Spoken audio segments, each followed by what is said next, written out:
Biso bana mike, tosangani lelo, tolobi te etika tobongisa. Tolukalisanga bayaya na biso bakolo, bato a conseil oye. Population ya Congo, jeunesse nationale, basengi lelo po babongisa. Kobongisa Congo ezali nguya ya population, bakonzi bayoka na matoi.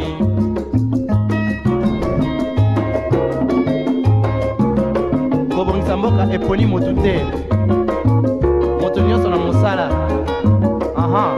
Tolukaki lipanda, tobongisa pe yango.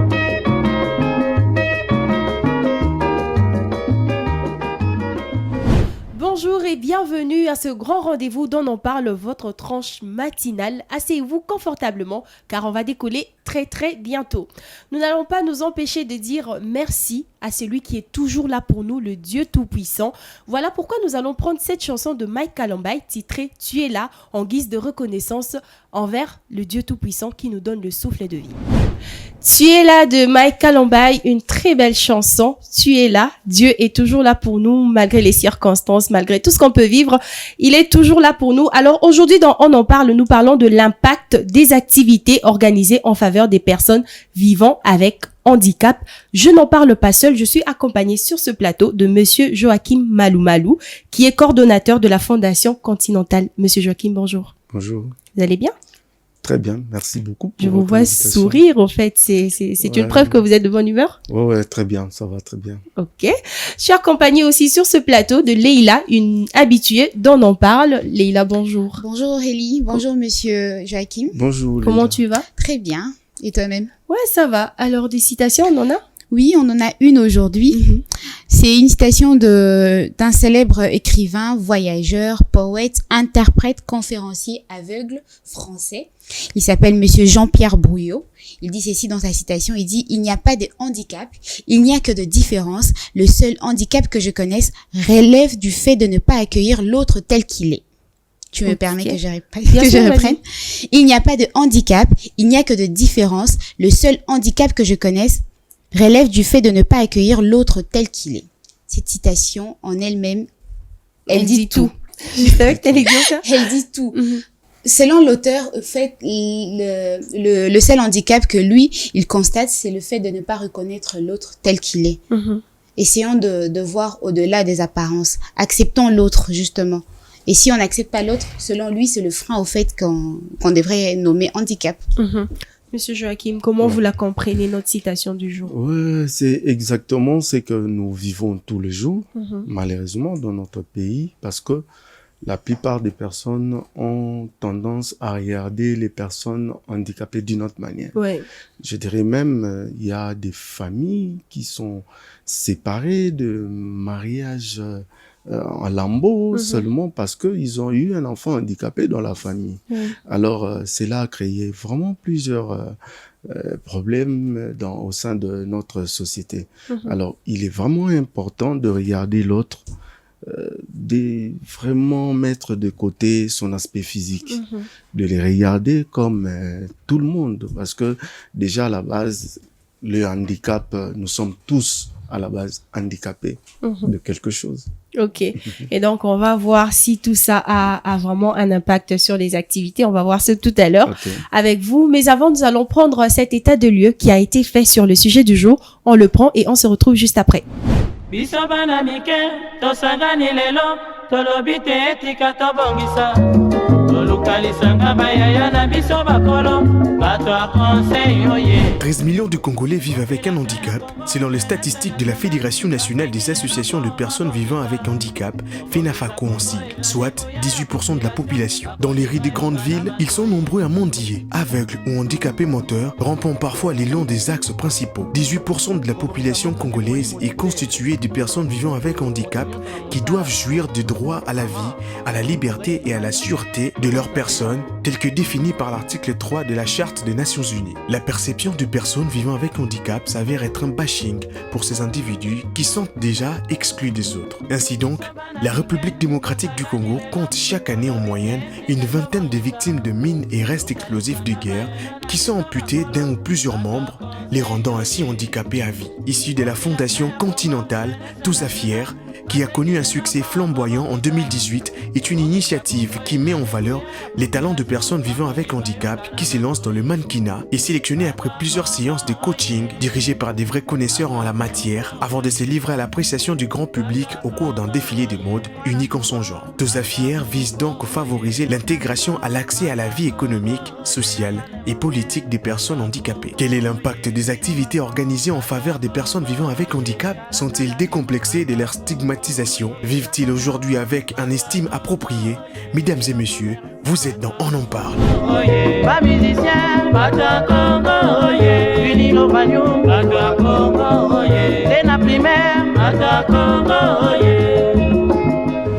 Voilà, c'était là notre état de lieu qui a été fait. Je pense que ça vous a donné une idée sur ce qu'on va parler aujourd'hui, l'impact des activités organisées en faveur des personnes vivant avec handicap. Nous en parlons avec Monsieur Joachim. Alors, Monsieur Joachim, vous représentez la structure Tosafier. Est-ce que vous pouvez nous en parler un peu plus? Tosafier, pourquoi Tosafier? Qu'est-ce que ça veut dire? Ok. Bon, à la base, Tosafier, c'est juste un concept que nous avons mis en place. Nous sommes une fondation qui se nomme Fondation Continentale, qui travaille, qui lutte pour la promotion des personnes handicapées, la formation professionnelle et aussi l'éducation. Parce que vous devez savoir qu'il y a aussi des enfants qui naissent handicapés. Et ces enfants-là, s'ils ne bénéficient pas de l'éducation de base, c'est aussi un grand problème pour notre société. Alors, étant donné que nous sommes plus dans la formation, nous avons constaté que les personnes que nous formons étaient vraiment un peu complexées pour affronter le monde extérieur. Alors, il fallait mettre en place un concept pour les décomplexer. Voilà pourquoi on avait créé Tosafier. Tosafier, à la base, au début, c'était juste un moyen très efficace de mettre sur une passerelle les personnes handicapées, une chose qui n'avait jamais existé avant dans notre pays, c'est-à-dire créer de top modèles handicapés. Donc, quand vous êtes belle, malgré votre handicap, vous restez belle. Et cela a permis de décomplexer plusieurs personnes handicapées, de voir que non, je ne peux pas cacher mon handicap, je peux dévoiler mon handicap comme tel avait fait, j'avais vu tel à la télé, j'ai vu l'autre défiler, pourquoi pas moi? Ça décomplexait plusieurs et aujourd'hui, elles sont capables d'affronter même le monde extérieur, d'aller chercher un boulot, d'aller toquer à gauche et à droite parce que leur handicap, elles sont plus gênées par leur handicap. Donc voilà quoi. Ok, mais pourquoi Tosafier en fait? Pourquoi ne pas avoir choisi appellation? une autre appellation? Ouais, Tosafier, tout commence par là. Hein. Vous êtes d'abord à la base fier de vous-même. C'est ça qui est donc c'est ça important. l'idée. C'est ça l'idée. Être fier malgré mon handicap. Je suis fier. Je suis fier de ce que je suis. Je suis fier de ce que je suis. Je suis fier de ce que je peux accomplir malgré. Voilà. Alors, Leïla, une question? Oui, Monsieur Joachim, moi j'aimerais savoir c'est quoi la mission principale de Tosafier? Ouais, la mission principale, comme je venais de vous dire, c'était d'abord décomplexer. Décomplexer les personnes handicapées et puis les rendre autonomes. Voilà, les rendre autonomes parce que on avait vraiment constaté que c'était vraiment un grand problème. J'ai connu de personnes handicapées au sein de notre fondation qui, depuis leur naissance, ont grandi, ils ont étudié, mais en cachant leur handicap. Donc, vous imaginez que vous avez une amie en classe, mais vous n'avez jamais su qu'elle était amputée d'un bras. C'était vraiment horrible de vivre comme ça, d'abord par rapport à la personne et aussi par rapport à sa famille. Et il fallait vraiment travailler dessus pour que cette personne-là comprenne que je suis comme ça et je dois me faire accepter tel que je suis. Donc, c'était vraiment ça notre objectif et ça a réussi. Aujourd'hui, on a beaucoup de résultats, on a beaucoup de témoignages. Vous allez voir vous-même et nombreux sont aujourd'hui capables de faire ce qu'ils ne pouvaient pas faire avant. Donc, voilà quoi. Monsieur Joachim, moi j'aimerais savoir, au-delà du fait de remplir les personnes vivant avec un handicap d'estime et d'avoir confiance en eux, moi j'aimerais savoir, est-ce que vous pensez que vous êtes arrivé à changer également le regard des autres au niveau de la stigmatisation? Ok. Bon, le regard des autres, ça vient avec le temps. Parce que déjà, à la base, vous devez savoir que il y a des années dans notre pays, la naissance d'un enfant handicapé était considérée comme une malédiction. Déjà au sein de notre société. C'est une chose qu'il ne faut pas soit éliminer du jour au lendemain. Ça vient avec le temps. Et vous allez constater même dans nos arrêts de bus, une personne handicapée, on les prend difficilement. On constate que c'est vraiment une perte de temps pour le prendre dans un taxi ou dans un bus. C'est déjà un grand problème dans notre société. Nous devons vraiment travailler par rapport à ça. Et déjà, il y a de ceux qui sont mendiants, qui demandent de l'argent. Déjà, pour donner de l'argent à cette personne-là, on s'imagine aussi des choses. Ouais. Ouais, on est réticent. En tout cas, c'est vraiment un grand travail. Nous travaillons dessus. On a commencé à la base, comme je vous ai dit, nous avons Tosafir Kelassi. Tosafir Kelassi, nous essayons d'apprendre aux parents qu'il faut aussi investir à l'éducation de leurs enfants handicapés. Vous voyez, dans une famille, vous avez un enfant handicapé et l'enfant handicapé est garé dans un coin. On s'est dit, bon, ce n'est pas important de l'envoyer à l'école, ça vaut à rien. Soit le seul métier qu'il peut vraiment très bien faire, c'est d'aller sur le boulevard pour mendier. C'est déjà inclus dans la tête de plusieurs personnes. Et là, il fallait commencer à la base. Nous allons deux fois de porte à porte voir les parents, leur visiter, les encourager. Nous faisons des dons aux enfants handicapés, généralement chaque année avant la rentrée scolaire, pour leur donner, motiver aussi les parents, leur dire que ces enfants, vous pouvez investir à l'éducation de vos enfants, même si ils sont handicapés. Dans les jours à venir, ils feront de grandes choses qui vous étonneront. Alors, c'est vraiment ça les grands problèmes, mais nous essayons d'en parler, comme aujourd'hui, grâce à Innov TV, nous en parlons. Ceux qui vont nous écouter, ils vont comprendre que il faut aussi les considérer comme toute autre personne. Ok. Voilà. Et à part le porte-à-porte, et comme vous en parlez aujourd'hui, On en parle, qu'est-ce que vous faites d'autre? Ouais, comme je vous ai dit, nous organisons des conférences. Nous avons eu à organiser des conférences pour essayer d'expliquer aux parents et aux familles. Parce que vous devez comprendre que la personne handicapée est épanouie quand elle est d'abord acceptée dans sa famille, dans sa propre. La famille joue un rôle très important. Dans sa famille, quand on l'accepte, vous allez parler avec Priscilla, elle va vous expliquer l'impact que cela apporte dans la vie d'une personne handicapée si la famille la soutienne. Vous voyez. Donc, hormis les conférences, comme je vous ai dit, on a soutenu même avec de biens matériels aux enfants, psychologiquement. Mais est-ce que ces personnes-là répondent vraiment aux conférences que vous organisez? Massivement. Ok. Massivement. Je vous dis, les personnes handicapées, je dirais actuellement, d'après ce que je constatais, elles sont vraiment motivées. Elles veulent vraiment aller loin, elles veulent vraiment réaliser de grandes choses. Mais il suffit seulement qu'il y ait plus de soutien, plus de confiance, et ça va aller. On va atteindre un niveau un peu plus élevé que les années passées. Ok. Mais est-ce que votre fondation est légale? Ouais. Elle On est légale, légal, votre nous fondation? avons tous les documents qu'une fondation doit avoir. Ok. Ouais. Lila, c'est bon? Oui, c'est bon. Je suis satisfaite de vos réponses. C'est bon. D'accord. Alors, Monsieur Joachim, il y a eu des activités que vous avez eu à faire au sein de votre fondation. On va prendre ces activités, histoire de montrer à ceux qui nous suivent. On va prendre ces activités et on se retrouve juste après.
Voilà, nous sommes de retour sur ce plateau avec le même sujet, l'impact des activités organisées en faveur des personnes vivant avec handicap.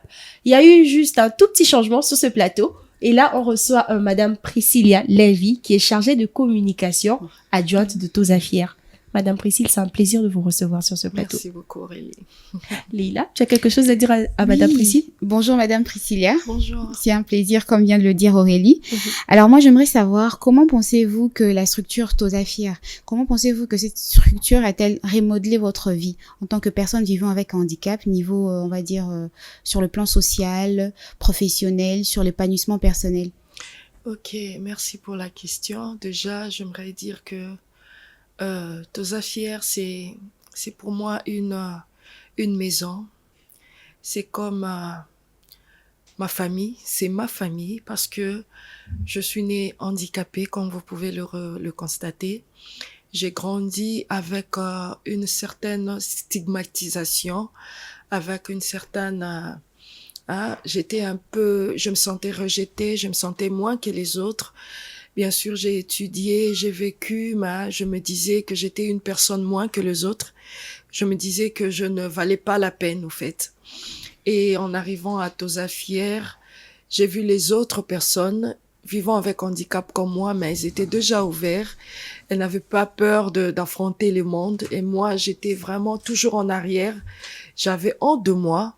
Et grâce au président Joachim et à toute l'équipe de la Fondation Continentale, ils m'ont vraiment aidé avec des conseils, à pouvoir m'accepter tel que je suis, à pouvoir me dévoiler. Ils ont même ressorti ce que je ne savais pas, donc mes qualités intérieures. Et je crois que c'est quelque chose de fort, de très fort. Aujourd'hui, je peux parler devant les gens. Aujourd'hui, je peux me déplacer. Aujourd'hui, avant, je me disais, quand les gens me regardaient, je me disais, je me sous-estimais. Je me disais, bon, qu'est-ce qu'ils pensent? Que je suis moins qu'eux.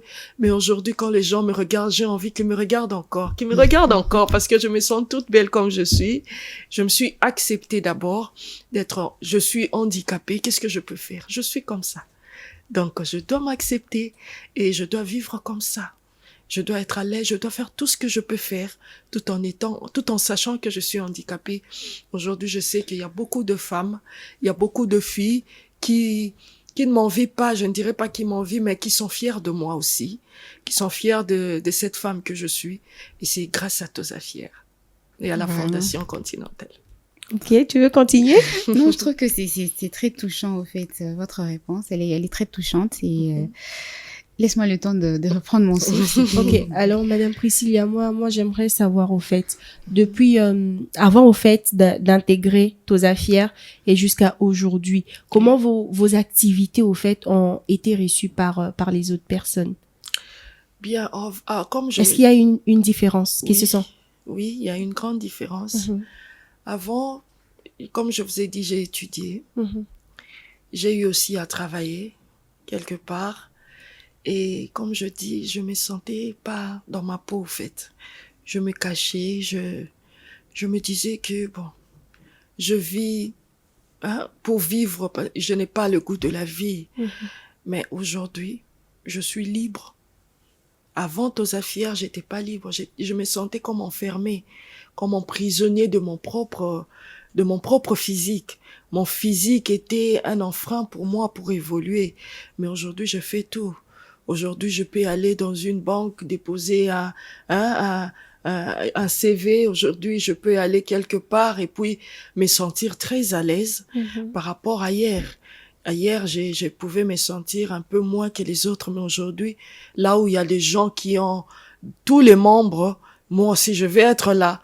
Je vais assister, je vais participer, je veux que les gens puissent me voir aussi, puissent voir que je suis une personne à part entière. Et puis les autres peuvent se poser des questions, mais cette fille, peut-être qu'elle n'a pas honte, elle sait pas ce qu'elle est, mais moi, je m'en fous. Je sais ce que je suis et je sais que je vaux mieux que ces gens-là. Parce que je me suis acceptée. Peut-être que eux, à ma place, ils seront pas ce que je suis aujourd'hui. Donc, voilà, c'est vraiment c'est vraiment une très belle expérience. Et je remercie encore la Fondation pour ça. Ok, mais est-ce que tout ce que vous avez vécu, tout ce changement-là, aujourd'hui, vous allez dire que c'est juste grâce à la Fondation? Oui, je dirais ça, parce que dans ma famille, je n'ai pas su que j'étais handicapée. Ma famille, on m'a considérée comme tous les autres enfants. Ok. J'étais pas moins que les autres. Ok, dans votre famille, vous êtes la seule Avoir à un vivre handicap, oui. oui. Ok. J'étais reçue comme tous les autres enfants. Il y avait aucune différence. Alors c'était pas une erreur de leur part. Pour eux, mes parents se disaient qu'elles doivent me donner l'éducation et faire de moi C'était une façon comme de les vous autres. protéger. Oui. Alors que ils avaient oublié qu'il y a Il y a l'extérieur. le monde extérieur Vous qui voyez? est hostile. Voilà. L'extérieur, les regards des gens, ils devaient me préparer à ça. Mais c'est ce qu'ils n'ont pas fait. Vous voyez? Et quand je me suis retrouvée à l'extérieur, à l'école, avec les amis qui étaient un peu distants, qui voulaient pas jouer avec moi, tu vois, tu comprends? Oui. Et cela m'avait détruit intérieurement. C'était comme j'étais blessée, je me sentais un peu, comment je peux dire, je me sentais un peu humiliée et je n'arrivais même pas à parler de ça avec mes parents. C'était des blessures intérieures. J'ai eu à vivre avec pendant plusieurs années et des fois je pleurais seule dans la chambre. Je ne voyais pas à qui parler, je ne voyais pas à qui je pouvais m'ouvrir. Et c'est dans Tosa Fière qu'on a découvert que j'avais des blessures. Vous voyez la différence. Oui. Ok. Donc je ne dis pas que ma famille m'a rendu un mauvais service, non. Mais ma famille m'avait pas montré ce que je devais savoir, en fait. Que ma fille, tu seras demain appelée à vivre à l'extérieur. Tu vas aller à l'école. Tu vas chercher à avoir des amis. Devant ces regards-là, tu dois te comporter ainsi. Tu vois? Oui. Ils devaient me préparer comme ça. Mais ils n'ont pas fait ça. Et à Tosa Fière, ils ont compris maintenant que j'ai reçu tellement de chocs, j'ai reçu tellement de blessures, ça m'a affecté. Et c'est là qu'ils ont commencé maintenant leur travail. Donc, ils devaient d'abord enlever ce qui était en moi, enlever toutes ces blessures-là, enlever les larmes intérieures qui ne coulaient pas. Donc, vous voyez, je pleurais intérieurement. Mais eux, ils ont vu ça, même si je ne pouvais pas le dire, même si ça ne se voyait pas comme ça, mais ils ont vu ça. Ils m'ont redonné la force de pouvoir me lever, de pouvoir me sentir fière de ce que je suis. Donc, voilà, je dirais que c'est grâce à Tosa Fière. Ok. Et moi, j'aimerais savoir au fait, Madame Priscilla, si vos parents vous avez dit ce que vous aimeriez bien savoir, est-ce que vous ne pensez pas que vous auriez pu avoir, je sais pas moi, un peu honte, un peu peur d'aller vers ces personnes-là, de peur de vivre ce qu'on vous a déjà dit par vos parents? Non, non. Vous ne pensez pas? Non, je ne pense pas. Parce que aujourd'hui, grâce à nous, grâce à Tosa Fière, y a des parents qui ont encore des enfants handicapés. Et quand nous donnons aux parents, quand nous informons aux parents, quand nous parlons avec les parents. Oui, parce que Tosa Fière aussi essaye d'accompagner dans ce sens-là. Oui, même les informer parents. Oui. les parents Oui. par rapport à Par comment leur justement. parler, comme Ok. venait de le dire Monsieur Joachim, nous essayons d'enlever un peu l'image que les parents ont des enfants handicapés. Ok. Que ces enfants-là sont de moins que rien, qui ne valent rien dans la société, qui sont toujours en arrière, laissés à la maison, ils peuvent pas étudier. Donc nous essayons d'enlever ça dans la tête des parents. De leur faire comprendre que ces enfants-là sont des mêmes enfants, ils ont le même droit et les mêmes obligations que tous les autres enfants. Mais ils doivent parler à leurs enfants. Que tu es là, bien sûr, tu manques un membre. Tu manques un bras, tu manques une jambe, mais cela ne te permet pas de te sentir moins que les autres. Tu dois affronter le monde extérieur. Tu vas rencontrer les gens qui vont te sous-estimer. Tu vas rencontrer les gens qui vont t'aimer. Tu vas rencontrer des gens qui ne vont jamais t'aimer. Vous voyez ça? Déjà, en parlant avec l'enfant comprend. Déjà, ils peuvent rencontrer des gens dans la rue qui peuvent l'insulter. Un enfant, on peut l'insulter, tala yokuna, tala ndengoza. Mais quand il va rentrer à la maison, il aura la facilité de parler à son père ou à sa mère, dire que maman, on m'a dit ceci. Maman, on m'a dit cela. Il se sentira à l'aise. Mais quand la maman ou le papa n'a jamais abordé ces sujets avec l'enfant, il sera difficile aussi voilà, pour l'enfant de partager. L'enfant va avaler tout ça et ça crée des blessures. Voilà, vous voyez la différence. Ouais. Donc, c'est dans ce sens-là. Ok, merci Madame Priscilla. C'est tellement touchant ce que vous dites. En plus, Ouais. votre voix, j'aime bien. J'aime bien. Donc, je vais vous laisser le temps de souffler, Lila. Je vous laisse le temps de souffler. C'est le temps de prendre notre pause musicale. On va prendre cette chanson de Stromae, titrée Fils de joie. Et on se retrouve après. Voilà, c'était là la chanson Fils de joie de Stromae. Alors aujourd'hui dans On en parle, si vous venez à peine de nous rejoindre, nous parlons de l'impact des activités organisées en faveur des personnes vivant avec handicap. Nous en parlons avec Madame Priscilla Lavie qui est avec nous sur ce plateau. Mais il y a aussi Azaf qui vient de faire son entrée. On dit quoi Azaf, son entrée en fanfare? Waouh. Alors Azaf, tu vas bien? Ouais, ça va très bien Aurélie. Bonjour Madame Lavie. Bonjour, monsieur. On est très heureux de vous recevoir ici. Merci beaucoup. Ouais. Alors Azaf, tu as été sur terrain, réalisé un reportage. C'est ce qu'on va prendre là maintenant. On prend ce reportage et on se retrouve juste après. biso bana mike tosangani lelo tolobi te etika tobongisa tolukalisanga bayaya na biso bakolo bato ya conseil oye. Oh ben, il faut d'abord rappeler que j'ai dû participer dans tous les événements de Tosafia. Et d'abord, on a commencé avec le projet, moi j'ai rejoint les autres. On a commencé un certain 9 août. Nous, le but d'abord était de décomplexer les personnes avec handicap. Ceux-là qui se voient et qui avec leur handicap, ils ne peuvent faire rien du tout. Il faut rester dans un cadre, je dirais, un cadre réduit. Il fallait leur décomplexer, leur dire que nous sommes capables de faire. Raison pour laquelle le projet s'intitule Tosafia. Fier de quoi? Fier de notre handicap. Il fallait mettre les personnes avec handicap autour défiler de passerelle. Nous l'avons fait. L'impact après, c'est-à-dire aujourd'hui, tout ce monde-là qui ont participé dans ce projet Tosafia, on se sent trop à l'aise. Il y a ceux qui sont venus dans Tosafia qui n'avaient pas la confiance en eux. Il y a ceux qui étaient devenus dans Tosafia qui n'avaient pas la confiance avec leur handicap. Aujourd'hui, tout le monde s'est dit fier de mon handicap. Nous avons formaté la mauvaise pensée que les gens avaient autrefois pour les personnes avec handicap. Aujourd'hui, et les parents et les personnes avec handicap, tous nous sommes fiers de notre handicap. Une parenthèse, auparavant, il y avait des parents qui cachaient leurs enfants à la maison avec leur handicap. Il y avait les enfants qui n'étaient pas présentés à chaque fois quand on prend les autres, eux sont mis à l'écart. Mais aujourd'hui, tout parent est fier d'avoir aussi un enfant, son enfant, peu importe son état physique handicapé, il faut le dire ainsi, mais néanmoins, nous sommes trop fiers. La fondation aide ou participe en nous par rapport à nos différentes qualités. Il y a ceux-là qui étudient, il y a ceux-là qui prennent des formations, il y a quelques mois, moi je suis un artiste musicien, mais hormis ça, je suis un technicien d'audiovisuel. Donc la fondation continue d'accompagner chacun de nous, mais dans son différents domaines.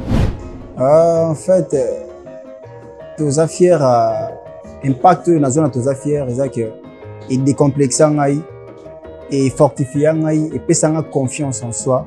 Et on a la fière de handicap, on vivre comme tout le monde. Impact dans la zone de Tosafia.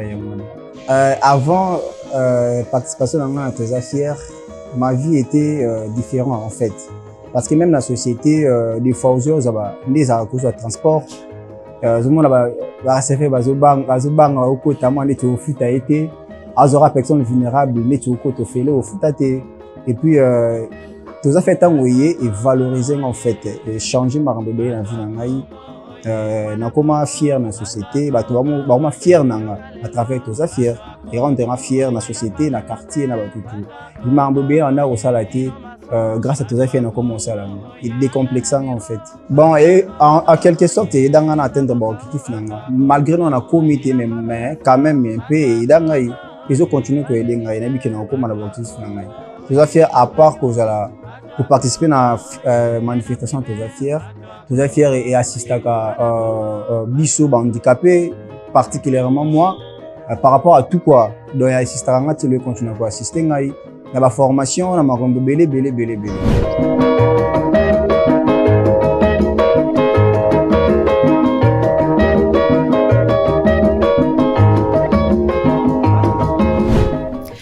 voilà, c'était là notre reportage qui a été fait par Azaf. Alors, Azaf, comment ça a été sur terrain? Oui, Aurélie, comme la structure l'indique, c'est Toza fier. Tout le monde est fier des dents parce que avant, on a vu ça avec Monsieur Joachim sur ces plateaux. Il a parlé d'enlever ces complexes-là, de victimisation, de stigmatisation de ces personnes vivant avec handicap. Une fois dans Toza fier, ces personnes-là s'affirment, ces personnes-là s'acceptent. Donc Toza fier, c'est la structure qui a aidé beaucoup de gens à s'affirmer, à s'y voir, à se contenter d'abord d'être les personnes qu'elles sont et aussi s'imposer, d'affirmer ce qu'ils ont dans la tête et surtout voir les capacités intrinsèques par rapport à ce qu'on voit physiquement.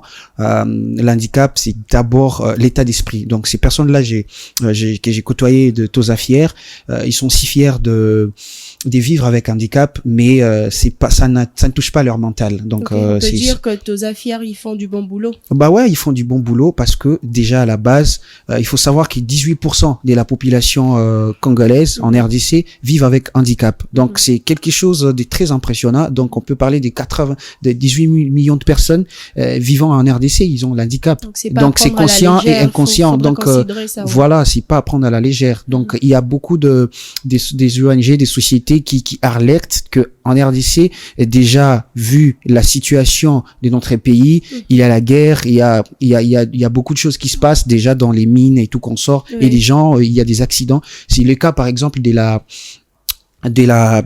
dame qui a fait succès de Toza fier en 2018, Priska Efomi. C'est par un accident, elle a fait un accident après elle a perdu sa jambe. Donc c'était quelque chose qu'elle n'a pas prévu. Donc déjà Toza fier lui a aidé. Après c'est devenu quelqu'un qui s'est affirmé, elle a fait des interviews, c'était très impressionnant. Donc Toza fier fait quelque chose de très impressionnant. Donc c'est très bien. Ok, donc on a Madame Priscilla avec nous sur ce plateau. Donc si tu as des questions, tu peux y aller. Oui, Madame Priscilla Linvy, chargée de communication adjointe des Toza fier, c'est très bien. Vous avez gravi les échelons dans Toza fier, vous étiez là après l'activité qui a connu un succès fulgurant en 2018 parce que Toza fier a organisé une activité en avril. Après, il y a eu une deuxième parce que la première a connu vraiment un grand succès. Alors, comment avez-vous fait pour occuper aujourd'hui ces postes de chargé de communication adjointe de Toza fier? Bien, comme je le dis, Toza fier, c'est une grande structure. D'abord, à part les activités que nous organisons, il y a des formations et chacun de nous a son domaine d'activité, chacun de nous a quelque chose à offrir à la fondation, parce que nous sommes pas là seulement pour les activités, pour qu'on nous voie, non, mais nous sommes là aussi pour apporter quelque chose dans la structure Toza fier, dans la Fondation continentale, pardon.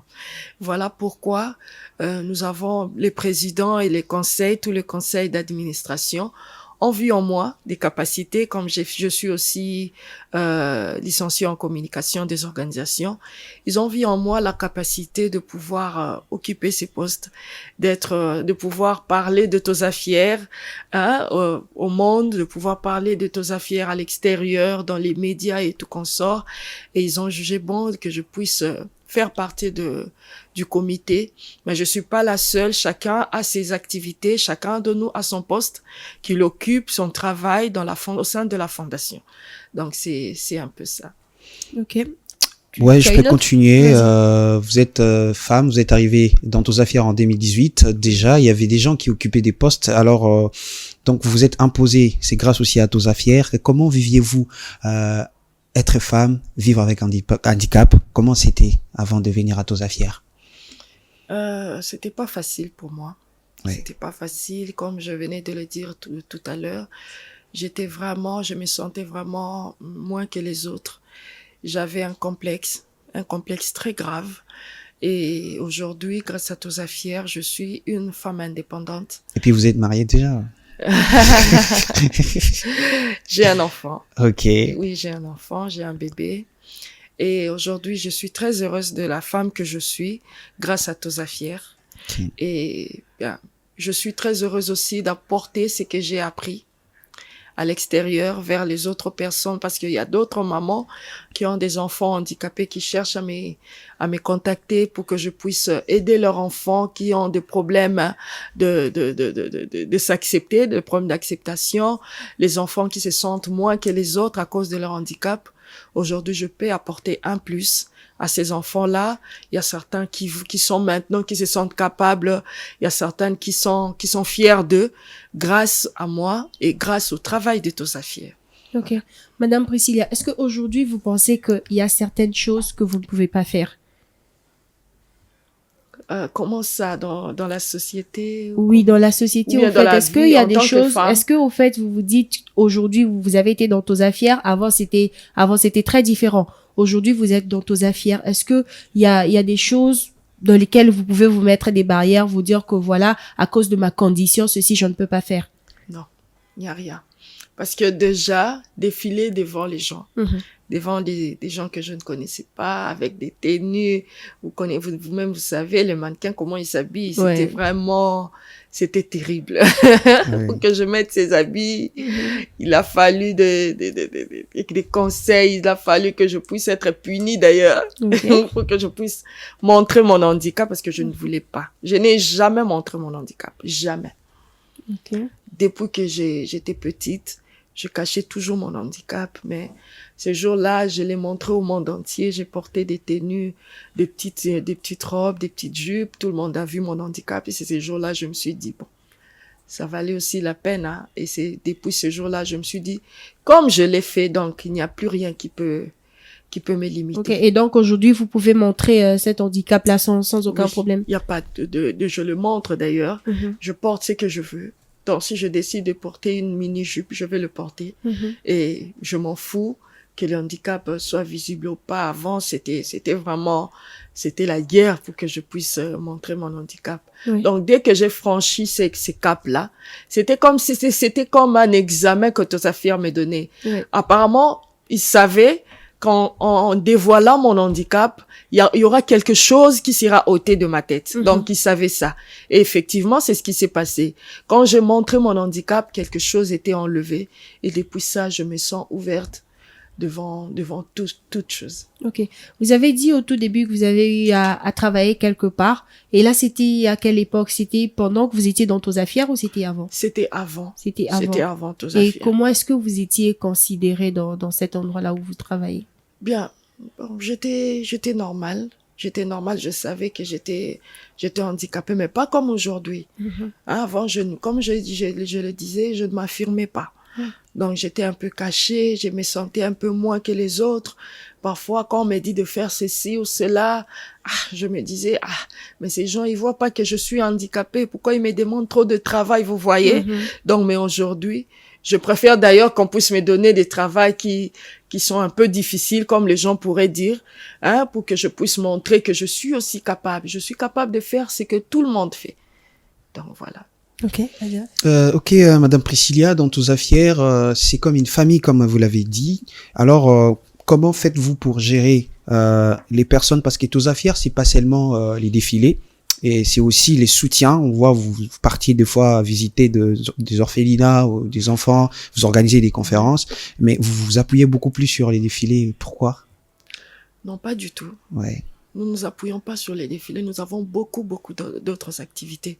Peut-être que vous aurez le temps de le voir. Nous avons Tosafia qui est là ici. Nous avons des formations que nous offrons aux enfants et aux autres personnes handicapées. Nous avons des conférences. Nous avons des ventes, comment on appelle ça? Les ventes dehors. Les ventes aux enchères? Non, pas les ventes aux enchères. Nous exposons des expositions, voilà. Des expositions, c'est aussi une façon pour nous de pouvoir amener les personnes à considérer les personnes handicapées, de pouvoir conscientiser aussi les parents pour qu'ils puissent considérer les enfants handicapés. Parce que quand vous voyez un enfant handicapé peindre, par exemple, parce que nous avons une fille qui est handicapée, elle manque un bras, mais elle est en train de peindre. Donc, quand un parent voit ça, quand les gens voient ça, ils considèrent les enfants handicapés comme tous les autres enfants. Parce que déjà, pour peindre, il faut avoir 2 mains. Pour monter une toile et tout le reste, c'est vraiment compliqué. Mais déjà, quand une enfant handicapée fait cela, cela veut dire que elle est apte à faire toute autre chose et aussi à considérer les enfants handicapés aussi dans la vie en tant que femme, en tant que mère, en tant que ménagère aussi, parce que nous sommes capables de faire les ménages, de préparer, de faire ceci ou cela. C'est pas seulement les défilés. Nous avons beaucoup d'autres activités. Ok. Alors, il y a encore une autre question, Aurélie, je vais poser. Rapidement. Hein. Ouais. Cette année, vous allez organiser les activités comme vous les faites d'habitude en décembre. Alors, comment vous, la cellule de communication, vous vous préparez par rapport à cette activité-là? Nous avons beaucoup de moyens de communication. Nous avons nos pages Facebook dans lesquelles nous montrons toutes nos activités, les répétitions, tout ce que nous avons à faire. Et déjà, nous commençons avec nos différents moyens de communication pour pouvoir amener les gens, parce que d'ailleurs, les gens attendent de nous. Donc, les gens attendent de nous, ils posent toujours des questions. Qu'est-ce que vous allez faire cette année pour décembre? Qu'est-ce que vous prévoyez? Parce que nous savons que vous avez chaque année, surtout au mois de décembre, il y a des activités que vous préparez pour la journée internationale de personnes vivant avec handicap. Donc, nous avons beaucoup de moyens, beaucoup de canaux de communication que nous mettons en marche déjà pour la réalisation et la réussite de la journée du décembre. Alors, Madame Priscilla, vous venez de nous dire qu'il y a eu un défilé auquel vous avez participé et vous avez pu montrer votre handicap. Oui. Ok. Donc, c'est ce qu'on va prendre. J'espère que ça vous dérange pas. Non, pas du tout. Il a déjà été montré au monde entier de toutes les façons. Donc, on va le reprendre une fois de plus et on se retrouve juste après.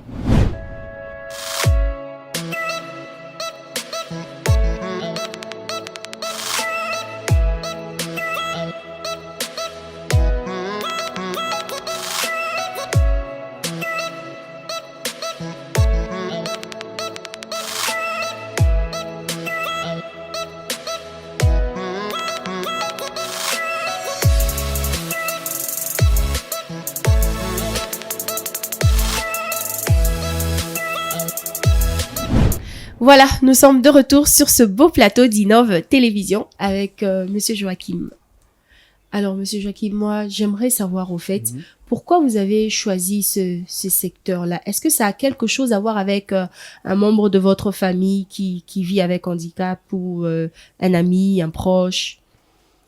En fait, les handicaps, les personnes handicapées, nous les vivons tous les jours, nous les côtoyons tous les jours. Il suffit seulement de passer sur le boulevard du 30 juin. Ils sont là. Ils nous côtoient, ils nous demandent de l'argent. Et cela est aussi sensible. Hein. Il y a des gens qui sont aussi sensibles, tels que nous autres, vous aussi. Comme vous l'avez été. Tels que nous autres, vous aussi. Nous avons réfléchi. Le voir mendier, ouais, certes, c'est un moyen pour eux d'avoir de l'argent. Mais nous pouvons faire mieux que ça avec eux. Parce qu'ils sont capables de beaucoup de choses, peut-être qu'ils ignorent. Peut-être qu'ils ignorent, qu'ils sont capables de beaucoup de choses. Voilà pourquoi, à travers notre fondation, nous nous sommes dit qu'il fallait vraiment commencer par eux, travailler avec eux, parce qu'ils sont compétents et capables de plusieurs réalisations. Peut-être qu'ils ignorent par eux-mêmes. Voilà pourquoi on avait expressément choisi ces secteurs-là, parce que c'était aussi un secteur, je dirais, comme je vous ai dit, dans la société un peu négligé, qui a vraiment créé beaucoup de problèmes au sein de nos familles aussi, par des naissances des enfants handicapés. Je connais plusieurs histoires où les parents se sont même séparés parce qu'ils ont eu un enfant handicapé. Donc, il fallait vraiment commencer par là pour essayer de faire comprendre que ce n'est pas une perte. Hein. Avoir un enfant handicapé n'est pas une perte au sein de la famille. Donc, cet enfant peut produire aussi, peut être aussi comme tous les autres enfants dans la maison. Ok. Voilà. Vous avez dit que vous avez eu à faire des dons. Vous avez eu à faire des dons au sein de votre fondation. Oui, surtout avec... nous les apprenons. Quand ils viennent chez nous, il ne faut pas qu'ils pensent que ce sont les seuls bénéficiaires. Vous êtes handicapé, vous êtes chez nous, vous devez aussi apprendre à offrir aux autres. Donc, généralement, ils ont tendance à recevoir des autres. Donc, il faut salir ça. C'est comme nous le voyons. Mais en réalité, chez nous, nous les apprenons que vous devez aussi aller faire des dons. La Vous générosité. devez aller visiter les orphelinats. Avant, je partais avec eux. Et aujourd'hui, ils le font eux-mêmes. Ok, Alors, mais- même Tosafier Kelasi aussi, ils ont participé avant. La fondation réunissait le moyen, achetait des kits scolaires pour aller donner aux enfants handicapés. Mais maintenant, c'est eux-mêmes qui participent aussi. Ils donnent leurs moyens. Elle envoie son argent, l'autre l'envoie. On réunit le tout et nous allons donc faire c'est le ce que don. vous faites. Ils ont en fait. compris. C'est comme ça que vous réunissez tout ce que. Voilà. Ok. C'est comme ça qu'on réunit jusqu'à là. Donc, nous-mêmes, Donc c'est d'abord, juste nous avec vos propres participons. enfants. Nous-mêmes, nous participons. Et il y a aussi d'autres partenaires tels que, je dirais des partenaires potentiels qui sont là. Peut-être que la MONUSCO qui nous a souvent soutenus. Oui. D'autres, je ne pourrais pas citer parce que Ok, ça, ça dérange. ça risque d'être une publicité. Alors, il y a aussi des entreprises qui nous soutiennent, qui nous envoient tels que, je peux citer. Allez-y, si vous Ouais, il voulez. y a Galaxy qui nous a aidé l'année écoulée avec, je dirais, avec 800 cahiers que nous avons remis aux enfants handicapés. En tout cas, ça nous a vraiment aidé. Et nous voulons vraiment avoir des partenaires comme ça qui sont prêts à soutenir ces personnes pour le voir quand même évoluer, émerger dans leur vie. Ok, cette tranche touche à sa fin, Azaf. Oui. Donc, une question très brève, si tu en as. Ok, comme je l'ai évoqué ici, que 18% de la population congolaise vivent avec handicap. Alors, Tosafier, c'est la structure de la Fondation Continentale. Alors, quelles sont vos perspectives pour les jours à venir pour ces personnes-là vivant avec handicap en RDC? Ouais. En tout cas, nous avons de projets. Nous avons beaucoup de projets. Au sein de la Fondation, heureusement, nous avons aussi une équipe. Vous n'êtes qu'ici à Kinshasa ou... Non. Nous sommes à Kinshasa, nous sommes à Goma aussi. Il y a aussi un tout petit peu au Katanga et aussi vers le Kasaï. Alors, nous avons eu à organiser aussi d'autres activités à Goma et aussi dans d'autres pays voisins, tels que le Rwanda. On a travaillé aussi sur les personnes handicapées. C'était d'ailleurs une première là-bas. On a travaillé, c'était Tosafier Rwanda. On a importé quand même notre conception pour essayer de montrer aux autres aussi, à d'autres pays. Bon, nous continuons dans cette même allure pour essayer de voir aussi dans d'autres pays limitrophes comment nous pouvons travailler. Parce que les personnes handicapées, c'est vrai, nous connaissons tous le même problème. Que ce soit d'ici, que ce soit de nos voisins, nous avons pratiquement le même problème. Mais je dirais pour les jours à venir, vous allez découvrir, nous avons un nouveau concept que nous allons travailler avec le blessé de guerre. Parce qu'ils sont aussi handicapés, Oui. il faut pas oublier. Oui, ils sont parmi faut nous. pas Je l'ai oublier, ils évoqué sont aussi. handicapés. Pourquoi ils doivent... ils se battent pour la nation. Ils reviennent ici et on les voit mendier. Pourquoi? Alors nous avons un nouveau concept par rapport à ça et nous allons travailler dans les jours à venir. Innov TV étant partenaire, vous serez informés de tout sauf rien. Ok. Alors, Azaf, merci beaucoup. Merci. Nous sommes presque à la fin. Je t'en prie, Je Aurélie. sais que tu as des questions, mais ouais. qu'est-ce qu'on y peut? Alors, Monsieur Jakim, merci beaucoup. Merci d'être passé. En tout cas. Merci, c'est moi qui vous remercie. Merci Innov TV. C'est génial votre travail, Innov TV. Merci. Je recommande d'ailleurs à toutes les personnes à suivre Innov TV. C'est vraiment un programme de qualité. Hein. Merci pour la publicité. Monsieur Jakim. Merci à Leïla et merci à Madame Priscilla. Nous sommes complètement à la fin de cette émission, très chers téléspectateurs. Merci à vous aussi de l'avoir suivi. On se donne rendez-vous au prochain numéro avec un nouveau sujet. En attendant, prenez soin de vous et des autres. Au revoir. Population ya Congo, jeunesse nationale, basengilelo po babongisa. Obongisa Congo ezali nguya ya population, bakonzi bayoka na matoi.